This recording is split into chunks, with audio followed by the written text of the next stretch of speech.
تو امام ابو حنیفہ رحمۃ اللہ علیہ کی بات کرتے ہو. اور امام ابو حنیفہ رحمۃ اللہ علیہ کی اپنے آپ کو میں کہنا چاہوں گا, معاف کیجئے گا, بات آئی ہے تو میں سمجھا دوں اور اچھی طرح سے سمجھا دوں. ہم نہیں کہتے کہ امت محمدیہ کے عام لوگ اس میں ملوث ہیں. ان کے پیچھے بڑے بڑے علماء, یہ بڑے بڑے جغادری, یہ بڑے بڑے مولوی لوگ ہیں جنہوں نے گستاخیاں کی ہیں. اور جو لوگ, ہم جتنے بھی اپنے آپ کو کہنے والے, کوئی کہے حنفی, کوئی کہے مالکی, ہم اس سے اعتراض نہیں, کہتے رہو, لیکن ایمان تمہارا, عقیدہ تمہارا پیغمبر اسلام حضرت محمد الرسول اللہ صلی اللہ علیہ وسلم جیسا ہونا چاہیے. تم اپنے آپ کو بستوی کہو, تم اپنے آپ کو گونڈوی کہو, تم اپنے آپ کو سعودی کہو, تم اپنے آپ کو ہندی کہو, تم اپنے آپ کو پاکستانی کہو, اس سے کیا ہوتا ہے؟ نسبتوں سے کیا ہوتا ہے؟ ارے کرسچن اپنے آپ کو عیسائی کہتے ہیں, تو کیا عیسائی کہنے کی وجہ سے وہ جنت میں چلے جائیں گے؟ کوئی کسی کی نسبت کسی کو جنت یا جہنم میں نہیں لے جائے گی. تم اپنے آپ کو حنفی شوق سے کہو, لیکن امام ابو حنیفہ کا عقیدہ مانو. کس کا عقیدہ؟ حنفی کہو, لیکن امام ابو حنیفہ کے عقیدے پر چڑھو, ان دجالوں کے عقیدے پر نہ چڑھو, مکاروں کے جھوٹوں پر جنہوں نے اپنے اپنے عقیدے گڑھے ہیں. اور میں پوچھنا چاہوں گا, کیا امام ابو حنیفہ رحمۃ اللہ علیہ کا تھا عقیدہ کہ نبی کریم صلی اللہ علیہ وسلم زندہ ہیں؟ کیا تھا یہ عقیدہ امام ابو حنیفہ رحمۃ اللہ علیہ کا؟ لیکن آج ہمارے ملکوں کے تقریباً 75% ملا نے یہ عقیدہ رکھتے ہیں کہ نبی کریم صلی اللہ علیہ وسلم زندہ ہیں, اور زندہ ہی نہیں ہیں بلکہ باقاعدہ ازواج مطہرات پیش کی جاتی ہیں نعوذ باللہ, اور باقاعدہ آپ ان سے شباشی فرماتے ہیں. کیا یہ امام ابو حنیفہ کا عقیدہ تھا رحمۃ اللہ علیہ کا؟ نعوذ باللہ. کیا امام ابو حنیفہ عقیدہ تھا کہ مرنے کے بعد تیجے دویم سویم 40واں فاتحہ کرو؟ کیا امام ابو حنیفہ رحمۃ اللہ علیہ کا عقیدہ تھا کہ عرس اور میلے کے ڈیگے ٹھنکاؤ؟ کیا امام ابو حنیفہ رحمۃ اللہ علیہ کا عقیدہ تھا کہ گاجے اور بانجے اور بھنگ اور بھنگڑے ڈالو؟ امام ابو حنیفہ رحمۃ اللہ علیہ کا عقیدہ تھا کہ قبروں پہ میلے اور ٹھیلے لگواؤ؟ کیا امام ابو حنیفہ رحمۃ اللہ علیہ کا عقیدہ تھا کہ اللہ کے رسول غیب جانتے ہیں؟ کیا امام ابو حنیفہ رحمۃ اللہ علیہ کا عقیدہ تھا کہ نعوذ باللہ استغفر اللہ کہ نبی کریم صلی اللہ علیہ وسلم کی قبر یہ عرش اور کرسی سے اور کعبے سے بھی زیادہ افضل ہے؟ استغفر اللہ. یہ کس نے عقیدے بنائے؟ کیا نبی صلی اللہ علیہ وسلم, کیا امام ابو حنیفہ رحمۃ اللہ علیہ کا عقیدہ تھا کہ اللہ کے نبی ہر جگہ حاضر و نادر ہیں؟ کیا امام ابو حنیفہ رحمۃ اللہ کیا عقیدے تھے یہ, یا صحابہ کے عقیدے ہیں؟ میرے عزیزو, یہ چور ہیں, چور جنہوں نے تمہیں اپنی نسبتیں دے کر کے اور تمہیں گمراہ کر رہے ہیں. صرف دعویٰ کرنے سے ہم مسلمان ہیں, ہم جنت میں چلے جائیں گے؟ اسلام جیسا تمہارا ایمان اور عقیدہ ہونا چاہیے, عمل ہونا چاہیے. کوئی نسبت کسی کو جنت میں, نسبتیں کوئی کام نہیں آتی, خون اور رشتے کوئی کام اللہ کے ہاں.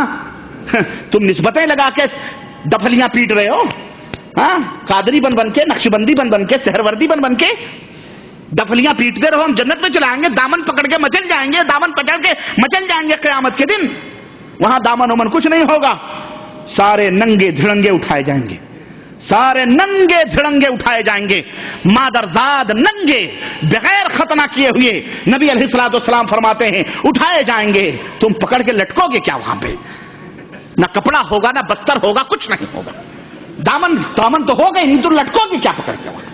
مچلو گے کیا پکڑ کے؟ یہ بتاؤ. استغفر اللہ. اس طرح سے طوفان بدتمیزی مچایا ہوا ہے ہمارے ملکوں میں انہوں نے. اور جو حق بولتے ہیں, توحید کی بات کریں, نبی کے اطاعت و اتباع کی بات کریں, ان کے اوپر فتووں کے بمبارڈ چالو کر دیے ہیں. جس طرح سے جو ہے بے تھوک کے بھاؤ جھوٹ بول بول کر کے. صحابہ کرام حلوے ماڈے کرتے تھے, صحابہ کرام رجب کے نمازیں پڑھتے تھے, یہ جو بدعت کریں. صحابہ کرام پھلجھڑیاں کھولتے تھے. صحابہ کرام نے نبی کی قبر پہ جا کے کبھی دعائیں کی ہیں. صحابہ کرام نے نبی کو زندہ, کیا کیا میں بتاؤں. اور آج تو باقاعدہ جناب علی نبی کو کسی حجرے میں بند کر کے سمجھ رہے ہیں نبی حجرے میں بند ہے. اور یہ نبی تو نبی رہے, ان کے بزرگ بھی کہتے ہیں. حضرت جی کی ایک تقریر نام کی کتاب ہے, حضرت جی کی تقریر, اس میں لکھا ہوا ہے ایک بزرگ مر گئے. وہ مر گئے تو ان کا سینہ مرنے کے بعد بھی دھڑک رہا تھا. کان لگا کے سنا گیا تو آواز آ رہی تھی الصلاۃ الصلاۃ الصلاۃ الصلاۃ. استغفر اللہ. ان کو دیوانگی آ گئی. اور سنو, یہی نہیں, یہ دیکھو میرے پاس اخبارات آئے ہیں, اخبار کی فوٹو کاپیاں. کہاں کی ہیں یہ؟ ہمارے گھر کی نہیں ہیں, یہ ہندوستان شریف سے آئی ہیں, بھارت شریف سے. بھارت شریف سے. ہاں شریف ہے, بھارت بھی شریف ہے. ارے جب بہرائچ شریف ہے, جب اجمیر شریف ہے, جب ایک شہر میں لاہور شریف ہے, پاک پٹن شریف ہے, جب ایک شہر میں ایک قبر ہو اور پورا شہر شریف ہو جائے, تو بھارت اور پاکستان اور بنگلہ دیش شریف میں کتنی قبریں ہیں؟ اتنی تو مندریں نہیں ہیں جتنی مسلمانوں کے مزار بنے ہوئے ہیں. ہاں, یہ لکھا ہوا اس نے, اہل حدیث اور دیوبندی مسلمانوں میں ٹکراؤ. باقاعدے کہتے ہیں کہ باقاعدے گولیوں سے بھون دیں گے کہ اگر تم اس مسجد میں نماز پڑھو گے، یہ کرو گے، وہ کرو گے. دھمکیاں، گنڈا گردیاں چل رہی. اور مسلمانوں تم بھی ہوش کے ناخن لو، تم بھی ہوش کے ناخن لو، مزے مت لو، بلکہ حق اور باطل کو سمجھو، ورنہ اس طوفان میں کہیں تم بھی نہ بہ جاؤ اور جہنم کے شکار ہو جاؤ. ہم تمہیں اپنی طرف نہیں بلاتے، نہ کسی شہر اور بستی کی طرف. ہمارا گریبان حاضر ہے. ہم تم سے صرف یہ کہتے ہیں تاکہ قیامت کے دن بری ہو سکیں. اے لوگوں، کوئی بھی بات ہو اس کی دلیل یا تو عرش والے رحمان کے قرآن سے لے لو، یا تو مدینے والے مصطفیٰ جان رحمت کے فرمان سے لے لو. اس کے علاوہ کوئی دلیل اور ثبوت ہرگز نہیں. یہ ہے ہماری دعوت، اور الحمدللہ یہ دعوت پھیل رہی ہے.